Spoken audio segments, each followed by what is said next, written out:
How's everybody doing? So I just want to talk to you about why I use black fascia. So in this case, as most of you know, I use this evergreen plastic, which is 80 thou, and I used it for my fascia, right? Okay. Now, one of the reasons why I use this, well, it's probably twofold. One is you can get a beautiful finish and then paint it any color that you want, and without any grain.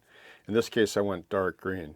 But here's another advantage. So when you mask off the terrain, let's say, and then you paint, like this has all been painted now. Like, whoops, sorry, you can't really see it from this view, but I'll show it after. But so when I primered, so this terrain gets masked off to the fascia edge. You want a nice, clean, sharp edge here.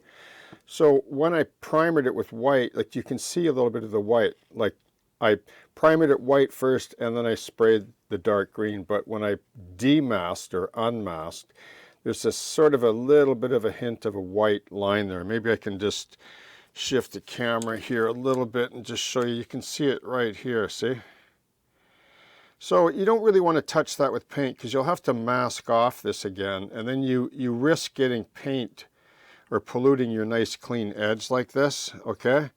So the advantage to the black fascia is all you need to do is take some 600 sandpaper and just rub the corner, okay? You just rub the corner down, all the way down.